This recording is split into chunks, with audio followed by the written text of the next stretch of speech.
Picture this. A massive fleet appears on the horizon. Hundreds of warships, thousands of transport vessels, troop carriers packed with soldiers, tanks, and armored vehicles. Enemy forces begin landing on American beaches. The continental United States under foreign occupation. Now zoom out. 2 oceans, mountain ranges, deserts, forests, a $26 trillion economy, more than 2 million people in uniform, and inside the country already, an estimated 390 million civilian-owned firearms in private hands, and very likely more. On the bigger map, when you stack all that together, a full-scale, boots-on-the-ground invasion of the United States doesn't just look risky, it looks suicidal. Today, we're going to map out exactly why. We'll layer geography, military force, nuclear deterrence, and one of the most heavily armed societies on Earth into a single picture, and see why any sane strategist looks at this map and says, yeah, we're not doing that. Let's zoom in. The ocean moat. Start with a blank globe. Now draw the distances an invader would have to cross. From Western Europe to the US East Coast, over 3,000 miles, about 4,800 kilometers of Atlantic Ocean. From East Asia to the US West Coast, roughly 5,000 miles, about 8,000 kilometers of Pacific. These aren't cozy little seas. These are 2 of the biggest natural moats on the planet. Now add the land borders. To the north, Canada, a NATO ally. About 8,800 kilometers of mostly peaceful, lightly populated border. To the south, Mexico, tightly integrated with the US economy and in no hurry to start a war with its largest trading partner. So if you're an invading power, your options are terrible. 1. Cross one of the world's largest oceans and defeat the US Navy and Air Force head-on. 2. Somehow conquer Canada or Mexico first, both huge, proud countries, and then march into the US. 3. Try to sneak in a small force by air or sea that gets crushed almost immediately. There is no walk over the border and surprise them option here. On the bigger map, the US sits behind water on 2 sides and friends on the other 2. As far as starting positions go, that's about as close to invasion-proof as any modern state can get. And that's before we turn on the military layer. Layer 1. The formal military. Now overlay the first real line of defense, the US military. By the numbers, rounded, current estimates, active duty personnel, about 1.3 million. Reserves and National Guard, about 800,000. Total in uniform, about 2.1 million people who can be mobilized. Now place them on the map. Carrier strike groups in both the Atlantic and Pacific, air bases across the entire country from Florida and Texas to Alaska and Hawaii, Army and Marine bases near both coasts and deep in the interior, submarine bases on both seaboards. And then layer on the budget. The United States spends roughly $830 billion a year on defense, more than the next several countries combined. That buys the world's dominant blue water navy, one of the most advanced air forces on Earth, global logistics, fleets of cargo planes, transport ships, fuel depots, and supply chains that can move men and material almost anywhere. For an invader, step 1 would be survive the trip across an ocean, get through carrier strike groups, submarines, bombers, and fighters, land on beaches or ports that are already mapped, defended, and within range of air power. And that's still just conventional forces. If your invasion ever looks like it might actually succeed, you run into something far worse. The nuclear tripwire. Place 3 symbols on our bigger map. Land-based intercontinental ballistic missiles in hardened silos, submarines hidden somewhere in the world's oceans, strategic bombers based across the US. Together, they form the US nuclear triad.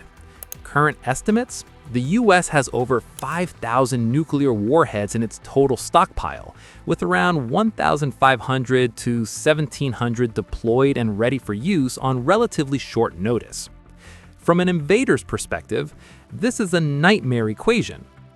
If your conventional invasion genuinely threatens the survival of the US state, its major cities, its government, its industrial base, you must assume nuclear weapons are on the table. Even if the US never wants to be the first to push the button, any serious war plan has to assume that if enemy tanks are rolling toward Washington, New York, or Los Angeles, things can escalate very fast. So you're not just gambling with your army, you're gambling with your entire country. On the bigger map, that draws a giant invisible red line around the US homeland. Push past this threshold, and we all lose. Most major powers look at that line and decide better to fight in cyberspace, or in markets, or in someone else's backyard. Anywhere but here. The army you can't see on any map. Now for the layer that's easy to ignore from orbit, but impossible to ignore on the ground. Civilian firepower. According to the Small Arms Survey and other sources, estimates put the number of civilian-owned firearms in the US at around 390 million. For context, that's more guns than people. The population is about 333 million. The US has the highest rate of civilian gun ownership in the world by far. Only a small fraction of those weapons, on the order of a few million, are in any kind of centralized federal registry. Most are known only at the state level, or not at all. Break that down. Roughly 1/3 of American adults personally own a gun.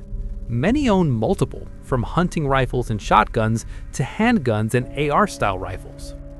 There are around 15 million licensed hunters, which by itself is more people with rifles than the active militaries of most countries on Earth. So even if we stay conservative with the estimates, 390 million guns, not counting the unknowns, the math is brutal for an invader. For every active duty US soldier, there are hundreds of privately owned firearms. For every city you capture, there are thousands of people legally or illegally capable of shooting back.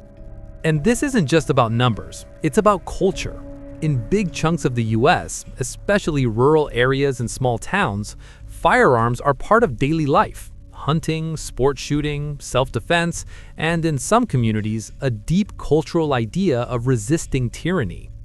So imagine you're a foreign officer trying to occupy a Midwestern town or a southern county. You might defeat regular US forces in one engagement. You might even control the main roads and city hall. But every supply convoy you send out could be ambushed. Every farmhouse could be hiding a rifle. Every gas station could become a checkpoint you're not sure you can trust. We've already seen how hard it is to occupy a country with far fewer guns. Iraq, Afghanistan, Vietnam, relatively modest insurgencies inflicted enormous costs on much larger powers. Now, scale that up to the country with the highest civilian gun ownership rate on the planet. On the bigger map, even if an invader gets past the oceans, the military, and the nukes, they still hit a final layer of defense. Tens of millions of armed civilians who don't need to win set-piece battles. They just need to make occupation impossible. Inside the walls, terrain of a continent. Geography doesn't stop being a problem once you're ashore. Zoom in on the US itself. The Appalachian Mountains run down the east. The Rocky Mountains dominate the west. In between, huge plains, deep river systems, and major lakes. Add deserts in the southwest, dense forests in the Pacific Northwest, and sprawling urban corridors in the northeast. To truly invade and hold the US, you'd need to seize and secure ports on both coasts, fight through or around multiple mountain ranges, control major rivers like the Mississippi and Ohio, capture and hold dozens of massive cities with millions of residents, guard supply lines stretching thousands of kilometers across hostile terrain. And remember, every mile inland you go, your supply tail gets longer and more fragile. Now, place your adversary, the US, on the same map. They have shorter interior lines. Moving forces from Chicago to Atlanta is easier than moving them from another continent. They know the terrain. They can blow bridges, sabotage railways, and destroy airfields to slow you down. They can conduct guerrilla warfare in forests, mountains, and cities they've lived in their entire lives. Attacking a small, compact country is one kind of nightmare. Attacking and occupying a continent-sized state with 50 very different states inside it, that's a different level entirely. The economic engines. War is logistics, and logistics is money. The United States has the largest economy on Earth, over $26 trillion in GDP. In a fight for survival, that means the ability to mass-produce weapons, vehicles, and ammunition at industrial scale, the capacity to feed and supply a massive military force and civilian population simultaneously, the option to rapidly convert peacetime industry into wartime production, like it did in World War II. Historically, when the US decides to industrialize war, the results are overwhelming. In World War II, American factories turned out ships, planes, and tanks at a pace that dwarfed most opponents. Today's manufacturing base may be different, but the raw capacity, energy, capital, technology, and skilled workers is still enormous. Now, imagine you're the invader. You have to maintain long, exposed supply lines over oceans or across occupied territory, protect your own economy from sanctions, cyber attacks, and blockade, replace your losses faster than the US can replace theirs. But you're fighting the country with the world's reserve currency, the deepest capital markets, a vast internal energy and food base. On the bigger map, the US isn't just big in land, it's big in economic gravity. Any long war of attrition heavily favors the home team. Friends, allies, and wild cards. An invasion of the US also wouldn't happen in a vacuum. Even if some countries stayed neutral, others almost certainly wouldn't. NATO members are bound by collective defense. An attack on one can be treated as an attack on all. Key US allies in the Pacific, Japan, South Korea, Australia, have serious military capabilities of their own. Many countries depend on US trade, financial networks, and security guarantees. So if you attack the US homeland, you're not just picking a fight with Washington. You're potentially triggering responses from nuclear-armed allies, facing economic warfare from dozens of countries, losing access to global trade routes dominated by US-aligned navies and insurers. Even if the US had problems at home, an invader has to assume external pressure will pile on fast. An invasion of the US becomes a global event, not a one-on-one duel. What an invasion would really look like. So, could other countries ever attack the United States? Yes, and some already are, in slow motion, but it almost certainly wouldn't look like Normandy or Saving Private Ryan. Realistic threats are more like cyber attacks on power grids, financial systems and communications, economic warfare, tariffs, sanctions, currency attacks, proxy conflicts in other countries where US forces are present, limited missile or drone strikes on specific targets, not full-scale landings, information warfare, and political interference. Why? Because once you zoom out on the bigger map, traditional invasion is the worst possible option. Oceans make it hard to get there. The Navy and Air Force make it hard to land. Nukes make existential threats unimaginably risky. The economy gives the defender massive staying power. Civilian guns and geography make occupation a losing game. If you're a strategist for another great power and someone suggests, let's just invade the US, you don't draw battle plans, you schedule a psych evaluation. The real vulnerabilities. Now, does that mean the US is untouchable? No, it just means the type of threat changes. The real vulnerabilities are digital, hacking power grids, pipelines, banking systems, satellites. Economic, weaponizing debt, supply chains, rare earth minerals. Internal, exploiting political polarization and social divisions. Distant battlefields, bleeding the US in foreign wars far from its own borders. Those are all serious issues, and arguably where modern conflict is already happening. But that's exactly the point. Other countries focus there because a conventional invasion of the US mainland is such a bad idea. On the map of ways to hurt the United States, traditional invasion is way down at the bottom. Below, crash their stock market, hack their infrastructure, and turn their allies against them. So when you zoom all the way out, what does the bigger map actually show? It shows a country that is shielded by 2 giant oceans and friendly neighbors, defended by a 2 million person military and the world's biggest defense budget, backed by a nuclear arsenal of over 5,000 warheads, powered by the largest economy on Earth, and filled with roughly 390 million civilian-owned firearms, a built-in resistance force that no invader could ever fully disarm.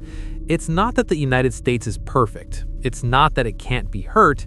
It's that the specific scenario of a foreign army marching across American soil, conquering cities, and holding them against a hostile population is so insanely costly and unlikely to succeed that no rational power plans for it.